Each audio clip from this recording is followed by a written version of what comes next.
Hoy nos sumergimos en un torrente de emociones. En la poesía ardiente de Miguel Hernández, prepárense para explorar El rayo que no cesa, una obra que nos impacta con la fuerza de un relámpago. Impresionante metáfora. Y es que en esta colección de poemas, la mayoría sonetos, Hernández despliega una intensidad increíble. Hablamos de un poeta que, a pesar de ser autodidacta, logró conquistar la palabra con una maestría excepcional. Exacto, un hombre marcado por la Guerra Civil Española que murió trágicamente en prisión en 1942. ¿Y cómo se refleja esta experiencia, esta época convulsa en El rayo que no cesa? Pues fíjate, el propio título ya nos da una pista. El rayo que no cesa es una imagen poderosa que simboliza un dolor constante, agudo, que atraviesa la vida y el amor del poeta. Es como si Hernández nos estuviera diciendo, atención, esto no va de un simple enamoramiento, esto va de una herida profunda. ¡Wow! ¡Qué intensidad! Entonces, ese rayo sería con una metáfora de su propia vida, ¿no? Una vida marcada por la guerra, por la pérdida, por el sufrimiento. Exactamente. Y este dolor se transforma en poesía, en versos que nos golpean con la fuerza de un trueno. De hecho, Hernández utiliza mucho las imágenes de la naturaleza para expresar sus emociones. Y el rayo es solo una de ellas. ¿Y qué otros elementos de la naturaleza usa? Me intriga cómo la poesía puede convertir algo tan cotidiano en una herramienta para expresar emociones tan complejas. Ahí está la magia de Hernández. Utiliza la naturaleza como un espejo del alma humana. Verás, el toro, por ejemplo, aparece como símbolo de la pasión desenfrenada, la fuerza bruta que a veces nos domina. Piensa en las corridas de toros tan arraigadas en la cultura española. Ese enfrentamiento, esa lucha vida o muerte, refleja la intensidad de las emociones que Hernández plasma en sus versos. Es increíble cómo un símbolo puede tener tantas capas de significado y a la vez conecta con algo tan visceral, tan propio de la cultura española. Hablando de fuerza, ¿qué me dices del fuego? Lo he visto en varios poemas y me da la sensación de que tiene un significado muy particular. Tienes toda la razón. El fuego en la poesía de Hernández representa la pasión ardiente, el deseo que nos consume, pero también la destrucción, la capacidad del amor para hacernos cenizas. Es como si nos dijera, el amor puede ser una llama que te da calor, pero también te puede quemar. Uf, eso sí que es una imagen poderosa. Y creo que muchos nos podemos sentir identificados con esa dualidad del amor. ¿Y qué hay del agua? Aparece también como símbolo en la obra. Claro que sí. Pero a diferencia del fuego, el agua y en especial la lluvia simbolizan la purificación y el alivio después de la tormenta. Imagínate un día de calor sofocante y de repente la lluvia que cae y te refresca.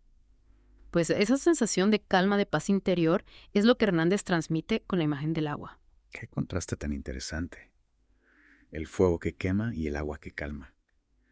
Es como si Hernández nos estuviera mostrando las dos caras de la moneda, la intensidad del dolor y la posibilidad de encontrar la paz interior. Exacto. Y fíjate que no se trata solo de un alivio pasajero, sino de una transformación profunda.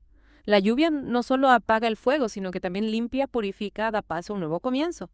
Y eso nos lleva a otro elemento fundamental en la obra, la esperanza. La esperanza. Mm. En medio de tanto dolor, hay espacio para la esperanza en la poesía de Hernández. Sí, aunque a veces parezca tener la esperanza, está presente en el rayo que no cesa. Es como una pequeña luz que se filtra entre las grietas, una promesa de que después de la tormenta siempre llega la calma. Me encanta esa idea. Es como si Hernández nos estuviera diciendo que incluso en los momentos más oscuros siempre hay una posibilidad de renacimiento, de encontrar la luz al final del túnel. Exactamente. Y esa esperanza se materializa en distintos elementos a lo largo de la obra. Por ejemplo, en el poema Nanas de la Cebolla, dedicado a su esposa e hijo durante una época de gran sufrimiento, vemos cómo la ternura y el amor paternal se convierten en un bálsamo, en una fuerza que les ayuda a sobrellevar la adversidad. Es un poema desgarrador, pero a la vez lleno de una ternura que conmueve. Y es que ahí está la genialidad de Hernández en su capacidad para combinar lo trágico con lo bello, para encontrar la luz en medio de la oscuridad. Es increíble cómo a través de la poesía podemos conectar con emociones tan profundas, tan universales. Y hablando de universalidad, ¿cómo encaja el rayo que no cesa en el panorama de la poesía española? ¿Dirías que Hernández sigue la tradición o rompe con ella? Buena pregunta, Hernández. Sin duda bebe de la tradición poética española, sobre todo del siglo de oro, con su maestría en el soneto y su lenguaje rico en imágenes y metáforas. Pero al mismo tiempo introduce una voz propia, una intensidad emocional que lo hace único.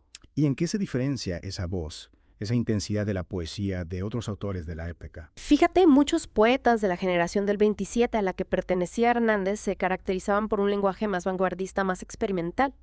En cambio, Hernández mantiene un lenguaje más directo, más visceral, que conecta directamente con las emociones del lector. Es como si te estuviera hablando al oído, susurrándote sus penas y alegrías. Es cierto, su lenguaje es muy accesible, muy cercano.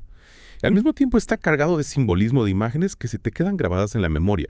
¿Crees que esa combinación de accesibilidad y profundidad es lo que hace que su poesía siga siendo tan relevante hoy en día? Sin duda. porque a pesar de estar escrita en un contexto histórico particular, la Guerra Civil Española, la poesía de Hernández trasciende su época y nos habla de temas universales: el amor, el dolor, la búsqueda de sentido en un mundo caótico, temas que resuenan en cualquier lector independientemente de su cultura o su momento histórico. Y hablando del contexto histórico, ¿cómo influye la guerra civil en la obra de Hernández?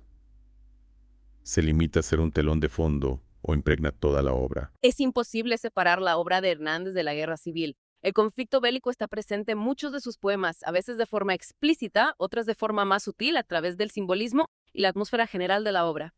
Recuerda que Hernández participó activamente en la guerra, luchó por sus ideales, y esa experiencia vital se refleja inevitablemente en su poesía. Es como si el rayo que no cesa no solo representara el dolor personal del poeta, sino también el dolor colectivo de un país en guerra, ¿verdad? Exactamente. El rayo se convierte en una metáfora del conflicto bélico, de la violencia, de la destrucción que asolaba España en aquella época. Y al mismo tiempo también simboliza la resistencia, la lucha por la libertad, la esperanza de un futuro mejor. Es fascinante cómo un mismo símbolo puede tener tantas lecturas, tantas capas de significado. Y creo que esa riqueza interpretativa es lo que hace que la poesía de Hernández siga siendo tan atractiva para los lectores de hoy en día. Totalmente de acuerdo. El rayo que no cesa es una obra que te invita a pensar, a reflexionar sobre la condición humana, sobre las grandes preguntas que nos acompañan desde siempre. ¿Qué es el amor? ¿Cómo afrontar el dolor? ¿Qué sentido tiene la vida en un mundo lleno de sufrimiento? Son preguntas que Hernández plantea a través de su poesía y que cada lector debe responder por sí mismo. Y al hacerlo, nos invita a un viaje interior, a explorar nuestras propias emociones, nuestros propios miedos y esperanzas. Exacto. La poesía de Hernández no te da respuestas fáciles, sino que te ofrece un espacio para la reflexión, para el diálogo con tu propia alma. En ese diálogo, en esa búsqueda interior, reside la verdadera belleza de su obra. Es curioso cómo a través de la poesía, a través del lenguaje, podemos conectar con algo tan profundo, tan íntimo. Y al mismo tiempo sentirnos parte de algo más grande, de una experiencia humana compartida. Es la magia del arte, ¿no? Su capacidad para romper las barreras del tiempo y del espacio, para unirnos a través de la emoción, del pensamiento, de la belleza. Y en el caso de Hernández, esa magia se intensifica gracias a su dominio del lenguaje, a su capacidad para crear imágenes impactantes y transmitir emociones profundas. Hablando de imágenes impactantes, me gustaría volver a algunos de los símbolos que hemos mencionado antes. Por ejemplo, el toro. ¿Crees que su significado se limita a la fuerza bruta, a la pasión desenfrenada, o tiene otras lecturas posibles? El toro es un símbolo complejo y poliédrico. Además de la fuerza bruta, también puede representar el sacrificio, la entrega total a una causa. Recuerda que en la tradición española el toro es un animal venerado, un símbolo de poder y de nobleza. Y en la poesía de Hernández, el toro a veces adquiere una dimensión casi mítica, se convierte en un arquetipo de la lucha, del enfrentamiento entre la vida y la muerte. Es interesante cómo un mismo símbolo puede tener connotaciones tan diferentes, tan ambiguas, y esa ambigüedad, esa riqueza interpretativa, es lo que enriquece la lectura de la obra. Sin duda, porque nos invita a ir más allá de las interpretaciones superficiales, a buscar el significado profundo que se esconde detrás de cada imagen. Y al hacerlo, nos obligamos a pensar, a cuestionarnos, a confrontar nuestras propias ideas y emociones. Y en ese proceso de búsqueda y descubrimiento reside la verdadera esencia de la experiencia poética. Y si hablamos de la búsqueda de significado, no podemos dejar de lado al propio Miguel Hernández, ¿verdad? Un hombre que vivió intensamente, que amó profundamente, que luchó por sus ideales hasta el final. ¿Cómo influye su biografía, su experiencia vital en la lectura del rayo que no cesa? Es fundamental tener en cuenta la vida de Hernández para comprender su obra. Su infancia humilde, su pasión por la lectura, su compromiso político, su amor por su esposa e hijo. Todo ello se plasma en sus versos, dando forma a una poesía visceral auténtica que nos conmueve por su honestidad y su fuerza. Es como si Hernández nos estuviera abriendo su corazón, mostrándonos sus heridas, pero también su capacidad de amar, de soñar, de resistir. Exactamente. Y esa combinación de fragilidad y fortaleza, de dolor y esperanza, es lo que hace que su poesía sea tan universal, tan humana. Porque todos en algún momento de nuestras vidas hemos experimentado esas emociones, esos contrastes. Y al leer a Hernández, al conectar con su experiencia, sentimos que no estamos solos, que nuestras propias luchas y anhelos tienen un eco en su poesía. Sin duda. ¿Y? Y eso nos lleva de nuevo al símbolo del rayo. Porque el rayo que no cesa no solo representa el dolor personal de Hernández, sino también el dolor inherente a la condición humana. Es como si el rayo fuera una metáfora de la vida misma, con sus altibajos, sus momentos de luz y de oscuridad. Exacto. Y Hernández, a través de su poesía, nos enseña a afrontar ese rayo, a no dejarnos vencer por el dolor, sino a buscar la belleza y la esperanza incluso en los momentos más difíciles. Es una lección muy valiosa, ¿no crees? sobre todo en un mundo como el nuestro, tan lleno de incertidumbre y de desafío. Totalmente de acuerdo. La poesía de Hernández es un bálsamo para el alma, un recordatorio de que la belleza y la esperanza siempre están presentes, aunque a veces nos cueste verlas. Y para terminar, me gustaría volver al título de la obra, El rayo que no cesa. Después de haber explorado su simbolismo, su contexto, su impacto, ¿qué crees que representa realmente ese rayo para ti? Para mí, el rayo que no cesa representa la fuerza ingomable del espíritu humano, su capacidad para resistir, para luchar, para amar, incluso en las circunstancias más adversas. Es una imagen poderosa, llena de significado. Y creo que cada lector encontrará su propia interpretación del rayo, su propia conexión con la obra de Hernández. Sin duda.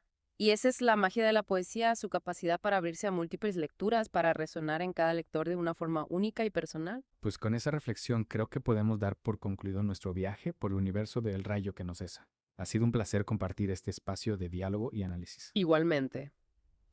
Y a ustedes, queridos oyentes, les invitamos a descubrir por sí mismos la obra de Miguel Hernández, a dejarse llevar por la fuerza de sus versos y a encontrar su propia interpretación del rayo que no cesa. Hasta la próxima.